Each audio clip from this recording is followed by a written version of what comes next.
All right, so today we're diving into part 3 of our series called Happily, which has been a blast so far, talking about marriage. And really, here's what we said from the gate. We said this is a series for anyone who finds himself married, was married, hopes to be married one day, or wants absolutely nothing to do with marriage and wants to spend 4 weeks reminding yourself why you don't want to touch that with a 10-foot pole, which I also understand, right? But hey, here's what we said in this series. If you haven't been with us over the last 2 weeks, just to kind of catch you up a little bit, we said, hey, for many of us, we have this idyllic view of marriage, this concept of marriage, this idea of marriage that we were given even as like a kid, right? That marriage would ultimately become your greatest place of happiness. That this would be the place where you would find the greatest level of fulfillment and satisfaction within your life. In fact, many of us got language like this growing up, right? Somebody told you along the way something like, hey, you're like a puzzle piece with like a unique jigsaw puzzle outline, right?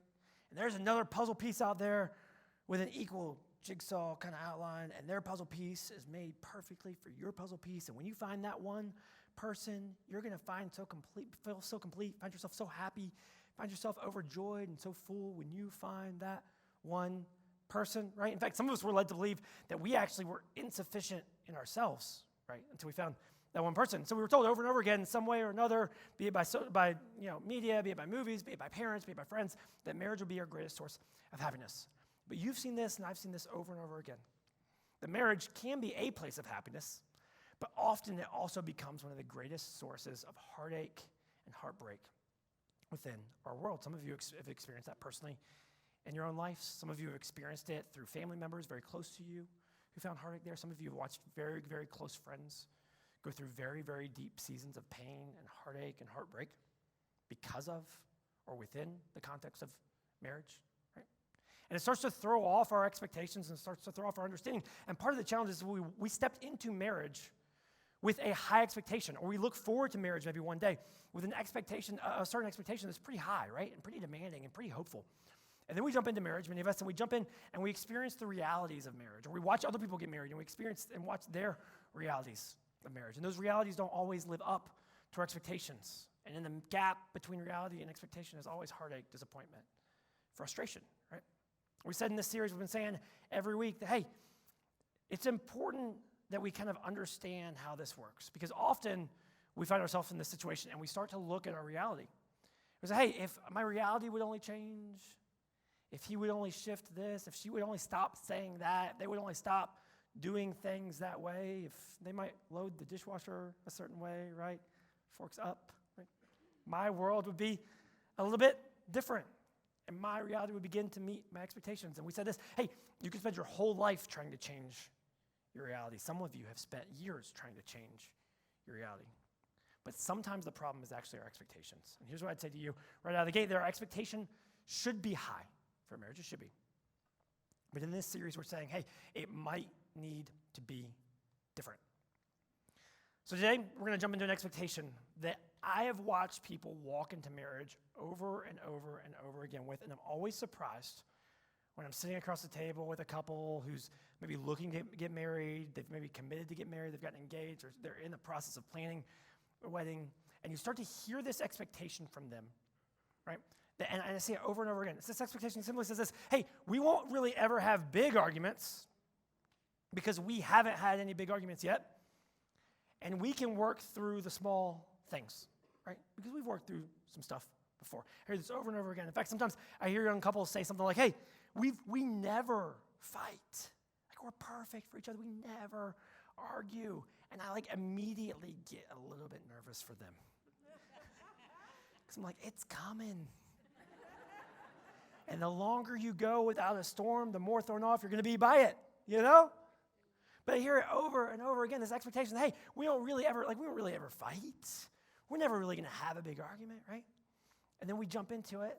Many of us have discovered this in our own experiences, right? You jump into it, and you get thrown off a little bit by the level of conversation or disagreement or debate or difference of opinion or whatever term you use in your relationship for that, right?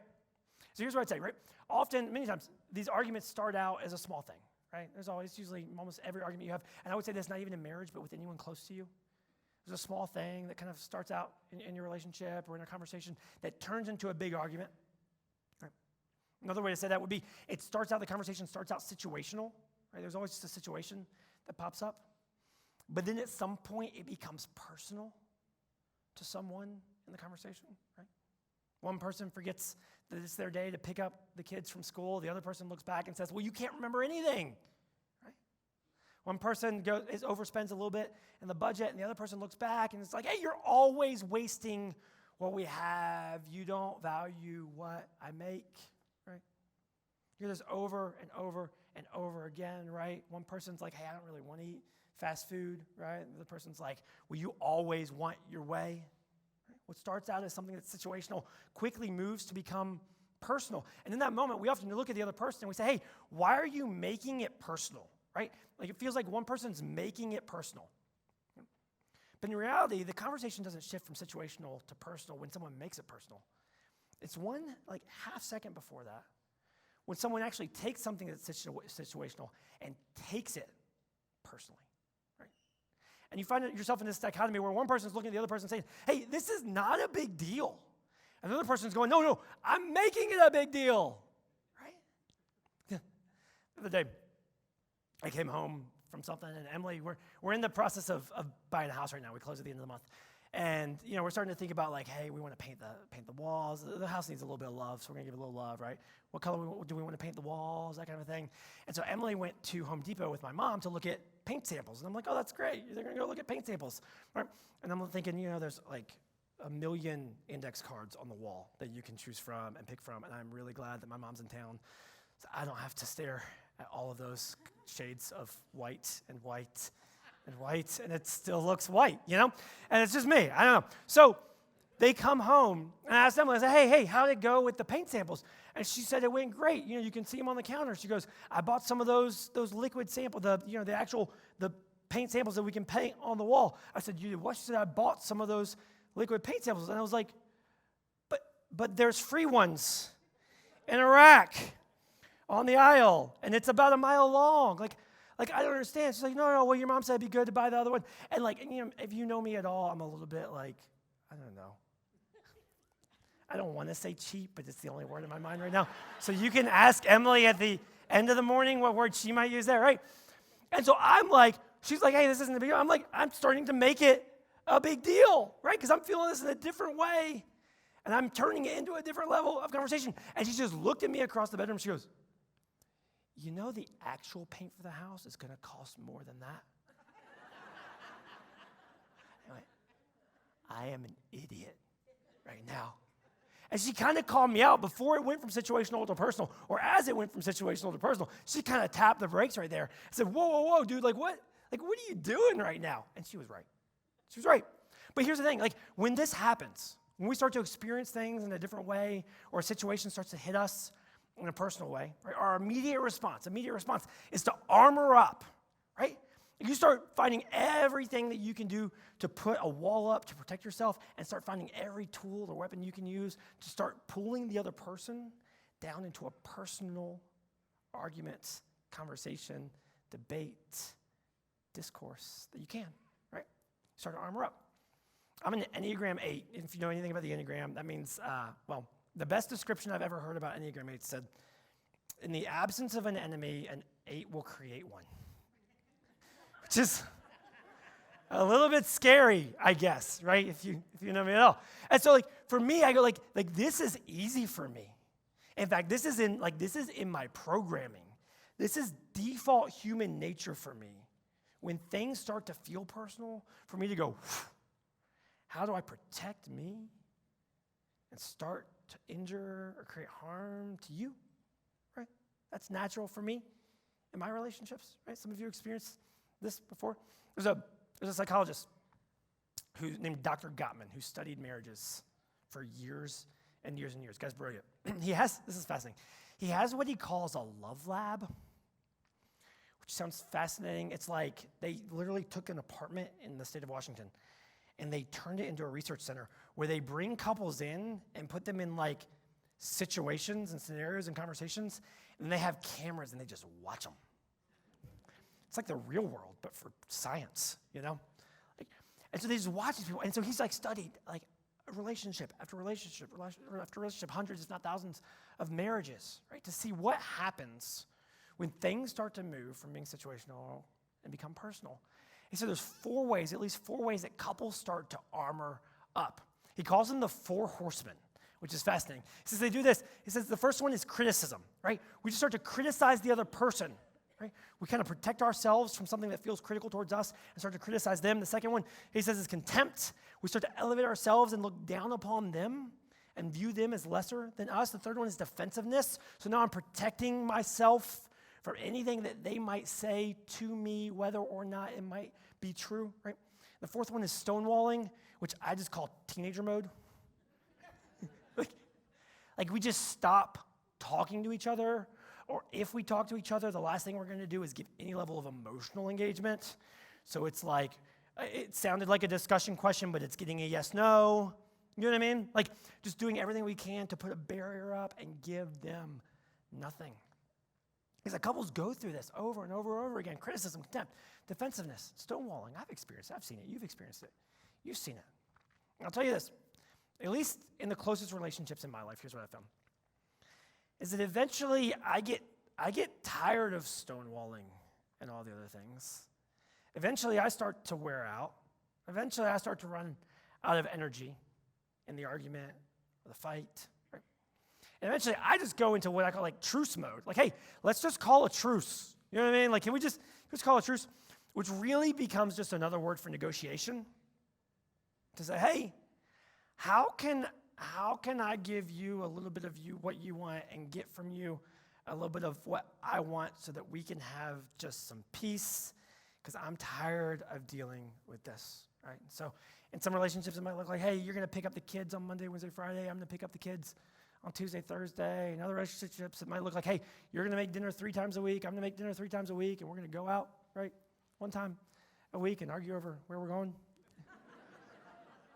For others, it's like, hey, we're going to divide the chores up. I'm going to vacuum. You're going to dust, right? Hey, we're going to take turns doing this and take turns doing that. And we just turn kind of a relationship into a business venture of sorts. And we revert to negotiation just for the sake of getting through it. But here's what I'd say. This is what I found, at least in my life, right? The negotiation leaves 2 people half happy the whole time. 2 people half happy the whole time. And you've seen this before. You've experienced this before.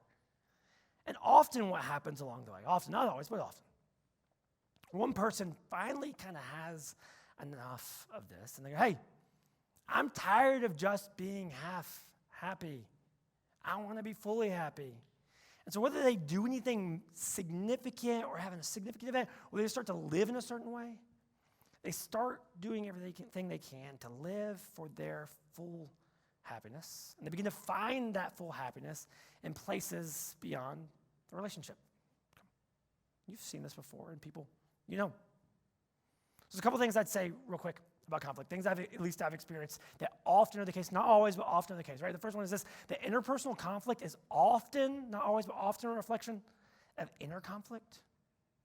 In other words, often when I'm in a heavy discussion with someone who I'm close with, there's actually something deeper within me that's already been at conflict within me, something that I've been wrestling with personally, that's now coming out in the context of this relationship. Right? Interpersonal conflict is often a reflection of inner conflict. Right?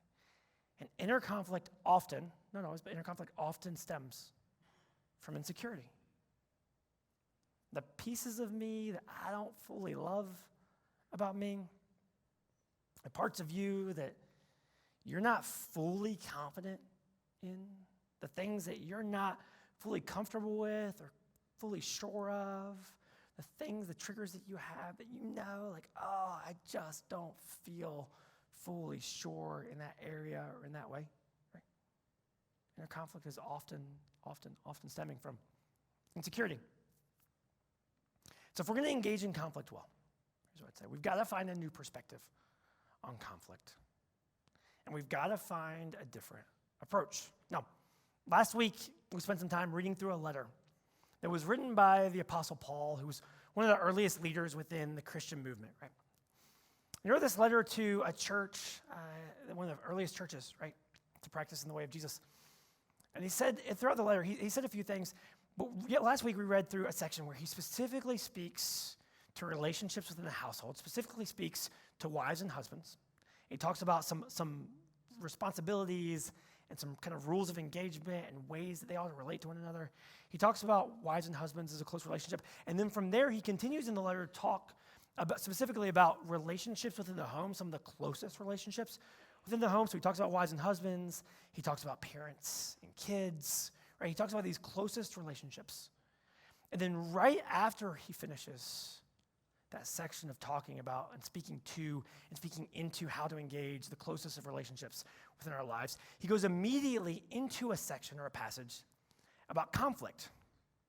It's kind of ironic that he would be talking about the home and relationships in the home and then immediately be thinking about conflict, you know? But he immediately starts to talk and speak to that.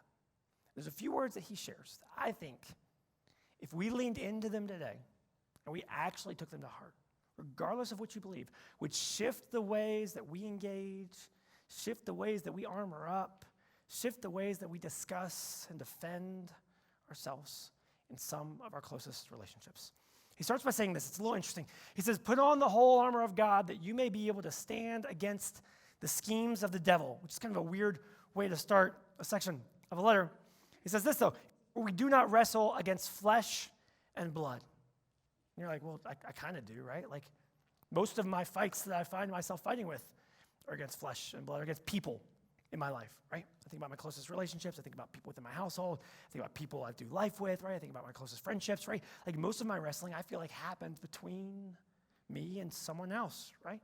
Between me and a person, between flesh and blood. He goes, no, your wrestling is not against flesh and blood. He goes, there's a bigger battle and a bigger fight going on in your life. And he uses an interesting term for this. He says that biggest battle is against what he calls the devil. Now, there's different perspectives in the room around the devil. And as soon as I say the word devil, half of you are like, ooh, what are we talking about today? Like, what's going on today? And I get it, right? I'm kind of that person in a way myself, honestly. And there's a variety of perspectives in the room around this, right? As soon as I say devil, some of you immediately just think like cartoon, like impish kind of a thing, something we dress up for or like on Halloween, right? An emoji that you send every now and then, and that's about all that you think about. Others of you, like, anything that goes wrong in your life, you kind of blame on the devil, right? Like, can't find a parking spot at Aldi? Devil, you know? Got in a fight with your spouse before you walked out the door? Devil, right? Like, dropped my iPhone, it cracked? Devil. You know what I mean? Like, you just kind of blame everything that goes wrong in your life on this other thing around your life, you know? And here's the thing. Regardless of what you believe around this, regardless of what your perspective is on this, Paul's use of this is very interesting because the term itself in the Greek, one of the ways it gets understood is he refers to it as your slanderer, right? Is the way this would actually be kind of literally defined. That's where that term comes from. The term devil comes from. It comes from this term that means your slanderer. In other words, the source of the statements about you that you know aren't fully true about you. The source of the narratives that you find yourself processing over and over and over again in your head, that you know aren't actually fully reality, and you know aren't actually a full reflection of you, but yet still find themselves in your head. He's referring to the source of those things. And I would say this, regardless of what you believe, I think you would agree that there are times and moments in your life where you find yourself pushing against something that seems to be pushing against you or your perspective of you. So after saying this, Paul goes on to write, he says, therefore, take up the whole armor of God. In other words, hey, set up those things that you do to protect yourself, those ways that you defend yourself, that natural armor that you tend to put on, those weapons that you tend to pick up to create pain in the life of the other person, right? Those ways that you try to stonewall and protect you. He goes, ooh, put those aside because there's another way to engage in a different fight that you've not actually been thinking about. And so he says, pick up the armor of God, right? That you may be able to withstand in the evil day and having done all to stand firm, which is interesting language. Because this isn't a passage about advancing a battle line or taking new ground or going and conquering something. This is a passage about standing firm in the identity that you have, standing firm in the understanding of who you are. And rather than trying to take new ground, it's about standing firm in the ground that you already have or has been given to you. And he goes on to describe what it looks like to stand firm in who you are and stand firm in the identity that you've been given. And he begins to describe it through basically like unpacking the armor of God and kind of what that looks like. It says, hey, in moments of conflict, listen, he goes, put on the belt of truth. In other words, hey, continually remind yourself of the things that you know to be true and right about you, who made you. He says, put on the breastplate of righteousness. In other words, hey, be ready to stand firm and defend what you know to be right in the world. Don't get distracted by petty arguments and things that don't matter, right? But stand firm in the things that you know are right and righteous and worth pursuing justice within. He says, have feet that are fit with the gospel of peace.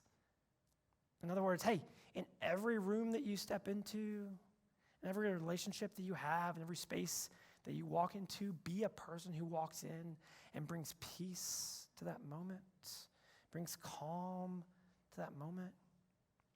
Goes on to say, hey, pick up the shield of faith, which is an interesting term that he actually goes on to unpack a little bit more to give us a word picture. He says, with which, that shield of faith, with which you can extinguish all the flaming darts of the evil one. In other words, all the things that continue to be shot at you by the source of the narratives that you have about you that you know aren't true of you. Now, back in ancient battle, they would actually do this thing where they would take arrows and they would put like a flammable substance on the end and they would light it on fire and they would turn and they would shoot it into the line of the enemy, right? It was this tiny little thing that they would shoot over in hopes that that tiny little thing would get into a tiny little place with a tiny little flame and that flame would catch fire somewhere and begin to spread throughout the rest of the army's camp. In the same way that often you experience something or a thought or a slander or a perspective that you know is untrue about you in one place of life.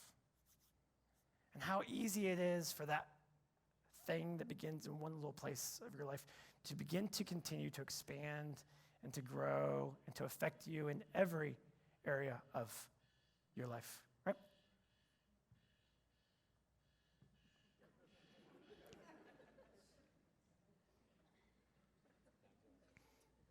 I still got 12 minutes and 16 seconds, if you were wondering.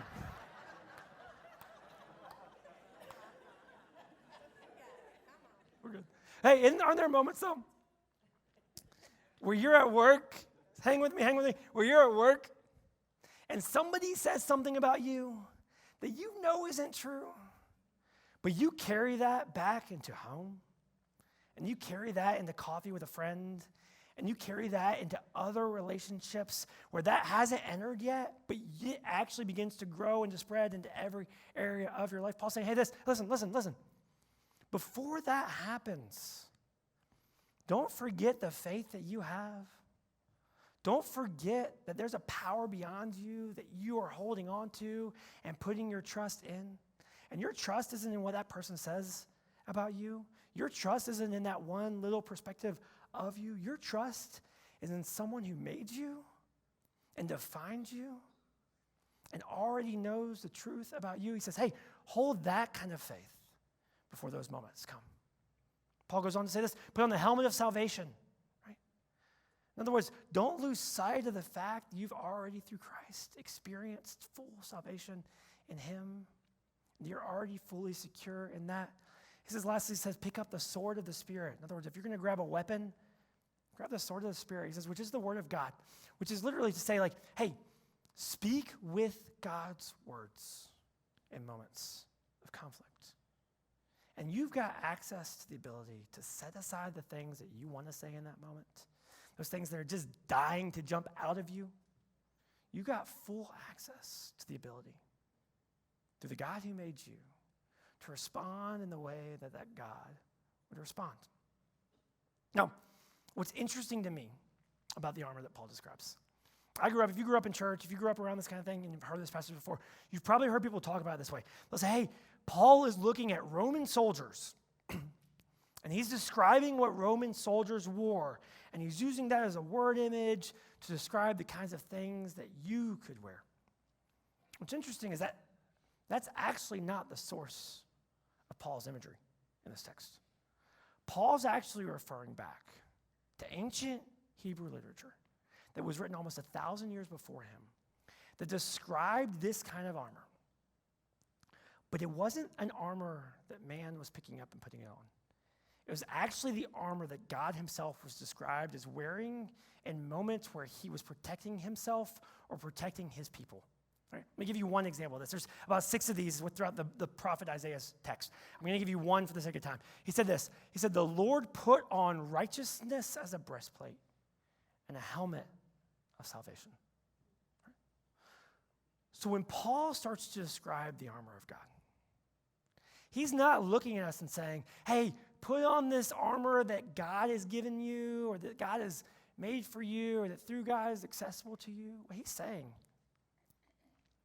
is, hey, the same way that your God stands firm, fully secure in who he is, regardless of what others might say about him, you can, in the very same way, with the very same tools, stand just as firm in who you are and who that God has made you to be in moments of conflict. So, the mantra that I'm finding myself saying through this text, the thing that I find myself continue to repeat and remind myself up, is simply this. I'll give this to you. Before I fight them, the person on the other side of me, before I fight them, right, I've got to resolve the conflict within me. I've got to do the work to find peace.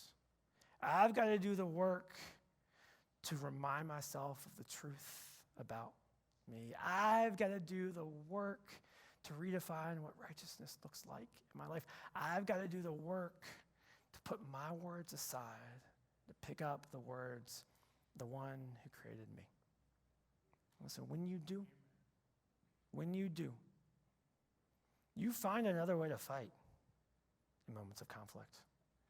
But it won't be the fight that you're fighting right now, and it won't be the fight that presents itself to you in the kitchen, in the office, in the yard, in the car.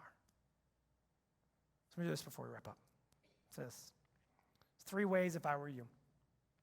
If I were trying to live this out in my life, and I am, 3 ways that I would begin to put this into practice. The first one is this: remember your real enemy.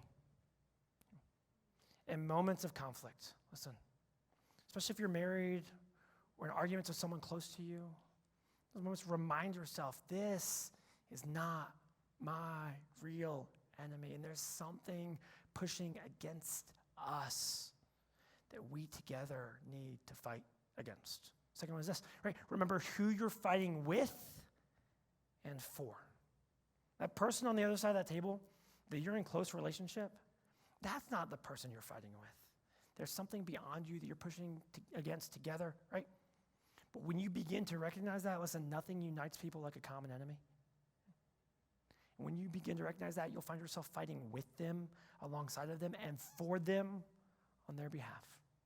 The last thing I'd say is this: regardless of what you believe, remember your identity is greater than your insecurity. Who you've been made to be by the God who made you, I believe this with all my heart, is far greater and far bigger and far more valuable than any piece of you that you may carry with you and not be fully sure or secure about. And when you begin to recognize that, the things that felt personal seem to feel way less hurtful and important. The things that felt like a jab or a cut or an attack to you, that person close to you, feel way, way, way less important because you know already, fully secure, you know the truth about you. And you can stand firm in that. Let me pray for us before we go. God, I thank you for the times that you have used the people closest to me to remind me of the truth about me. God, I thank you for the ways that you use circumstances to refine us, to make us more into the people who you've called us to be.